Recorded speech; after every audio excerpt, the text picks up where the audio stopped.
আসসালামু আলাইকুম, কেমন আছো সবাই? নতুন দিনে নতুন আরও একটা ভিডিও নিয়ে চলে আসলাম সবার মাঝে। দেখতে থাকো, দেখতে দেখতে যদি ভালো লাগে লাইক দিও। আমি ভালো আছি আলহামদুলিল্লাহ, সব সময়ের জন্যে আলহামদুলিল্লাহ। আল্লাহ তাআলা যতটুকু ভালো রাখছে। আমাদের জীবনে টাকাটা হচ্ছে অমূল্য সম্পদ। অমূল্য সম্পদ মানেই তো টাকা। এই টাকা ছাড়া আমাদের জীবনে আর কিছু চিন্তা করা যায় না। টাকা ছাড়া রাস্তায় বের হওয়া যায় না। কিছু তো টাকা রাখাই লাগে। আর বের হতে গেলে আমাদের মতো গৃহিণীদের হাজবেন্ডের কাছে হাত পাততে হয় যে আমার টাকা লাগবে, টাকা দাও। তখন কিন্তু অনেক রকমের কথা শুনতে হয় যে টাকাটা হাতে ধরিয়ে দেয় সেই টাকায় আমাদের হয় না। তারপরে যদি বলি যে আরেকটু বেশি লাগবে, সেইটা শোনার পরে মনে হয় যেন তার মাথাটা খারাপ হয়ে যায় যে এত টাকা লাগবে কেন, এত টাকা দিয়ে কি করবা। এই যে কি করবা কথাটা আমাদের শুনতে হয় সব সময়, আমাদের জন্য এটা খুবই দুঃখজনক। আমরা হিসাব দেই যে এই কাজ করব, ওই কাজ করব, কেন এগুলার হিসাব দিতে হবে আমাদেরও তো দরকার আছে। আমাদেরও তো মাস শেষে আমাদের হাত খরচ, আমাদের পাওয়ার অধিকার আছে। কিছু টাকা করে আমাদের যদি হাতে দেয় হাজবেন্ড, তাহলে কিন্তু আমাদের এই সমস্যায় পড়তে হয় না। এরকম কিছু বলতে হয় না যে কোনো জায়গায় বেরোতে গেলে আমাদের কিছু টাকা লাগবে। আর এই আইডিয়া নিয়ে চলে আসলাম যে মেয়েদের কিছু আইডিয়া আছে, টেকনিক আছে যে ঘরে বসে আমরা ইনকাম করতে পারবো। মেয়েদের স্বাবলম্বী হওয়ার কয়েকটা আইডিয়া, সেইখানে থেকে আমরা বেছে নিতে পারি মন পছন্দ মতো কাজ। ঘরে বসেই কিন্তু আমরা অনেক ধরনের কাজ করতে পারি। যেমন ধরো হচ্ছে লেখাপড়ার মধ্যে আছে, বাচ্চাদের লেখাপড়া করাতে গেলে আমাদের টিউশনিতে দিতে হয়। যদি বাচ্চারা লেখাপড়াটুকু আমরা নিজেরাই করে দিই, তাহলে আরও 2-1টা বাচ্চা নিয়ে আমরা ওইখানে পড়াতে পারি, তার জন্যে কিছু টাকাও পেতে পারি। তারপরে আমাদের হচ্ছে হাতের কাজ যে কোনো কাজই আমাদের ফেলনা না, যে কোনো কাজই আমরা করতে পারি।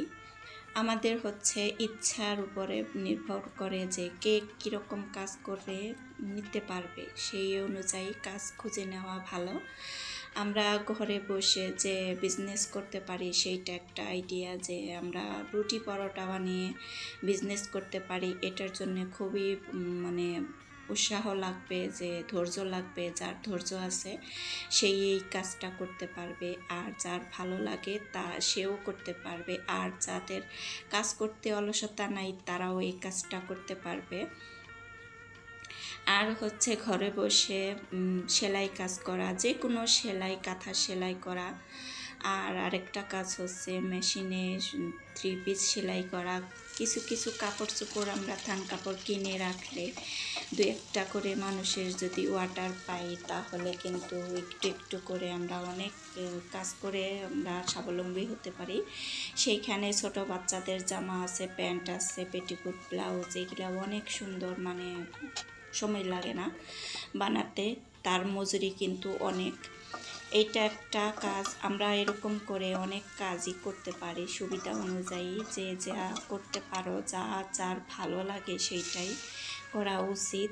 মন পছন্দ মতো বেছে নেওয়া উচিত যে আমি এটা ভালো করতে পারি। অনেক মানুষ আছে যে রান্না করতে পারো, রান্নার একটা চ্যানেল খুলে নিলে, তারপরে অনেক ধরনের রান্না ভিডিও আপলোড দিলে সেখান থেকে আমাদের যারা পারে তারা 1 মাসেই তারা মনিটাইজেশন অন করতে পারে। সেইটা একটা অনেক বড় কাজ। সেখানে আর কি আমরা তেমন একটা কিছুই করতে পারি না। আমাদের মতো অলস মানুষ আর নাই। আমি বলতে গেলে যে আমি খুবই অলস, শুধু খাবারের জন্য রান্নাবান্না করতে পারি। এটা যেমন আমাদের করতেই হবে, অসুস্থতা আর কি ভালো মন্দ যেটাই হোক না কেন আমাদের এটা করে খেতেই হবে। তার জন্য এটা অলসতা করলেও তা আমাদের করতেই হয়, এটা সবাই জানি। আর এখানে যদি আমরা আরও কোনো কাজ করতে চাই, তাহলে অনেক ধরনেরই কাজ আছে। বিজনেস করতে গেলে কোনো ইনভেস্ট করা ছাড়াও যে আমরা মানে এই যে সুন্দর একটা কাঁথা সেলাই করা, মানুষে একটা কাপড় দেয়, অনেক কাপড় দেয় যে কাঁথা সেলাই করে দেয়, সেইখানে 700-800 করে একটা কাঁথা সেলাই করায়, মানে 1 মাসে 3টা কাঁথা সেলাই করা যায়। যারা সেলাই করতে পারে, যারা সময় নিয়ে সকালে রান্না করে নিলে সারা দিনের জন্য আর কোনো কাজ থাকে না, তারা এই কাজটা করে নিতে পারো যারা সেলাই করতে পারো। আমি তো বসেই থাকতে পারি না, আমার মাজা ব্যথা, এই জন্য আমি কাঁথা আগে অনেক সুন্দর সুন্দর কাঁথা সেলাই করছি। এই তো কথায় কথায় দেখো আমি তো কত দূর চলে আসছি, আমার রান্না বান্না হয়ে গেছে। এখানে আমি দুন্দুল আর রুই মাছ দিয়ে আলু দিয়ে রান্না করলাম। আর এই তো কলার থুর যে ওইটার ভর্তা বানাবো, আর একটু ভাজি করে নিছি দুন্দুল দিয়ে। এখানে আমি সর্ষে দিয়ে কলার থুরের ভর্তা বানাবো, খুবই মজা লাগলো। সর্ষে দিয়ে এইভাবে বানাইতে চাইলে কেউ বানাইতে পারো। আমি এখানে পেঁয়াজ দিয়ে মানে হলুদ মরিচ রসুন সব কিছু দিয়ে এখানে আমি বাগারে দিয়ে দিছি। এটা সর্ষের তেল দিয়ে করছি, সর্ষের তেলে সর্ষে দিয়ে ভর্তাটাও অনেক সুন্দর হয়েছে। আজকে ভিডিওটা আমার এই পর্যন্তই ছিল, দুপুরের রান্নাবান্না এই পর্যন্তই ছিল। এইটুকু দিয়ে আমি আজকে রান্নাবান্না শেষ দিছি। এখানে চলে আসলাম বিকেলবেলা। আজকের ভিডিওটা কেমন লাগলো জানিও সবাই।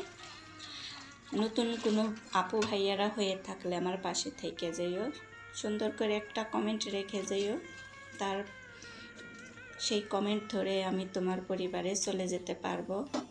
আর ভালোবাসা দিও, ভালোবাসা দিয়ে আবার চলে যেও না। সময় পেয়ে আমি যে কোনো সময়ই আমি চলে যাব তোমার পরিবারে। আর কি একটু দেরি হলেও অসুবিধা নাই, আমি তো অনেকজনকে ফলো দিয়ে আসি, আমি চেক করি না যে সে ফলো দিল কি না।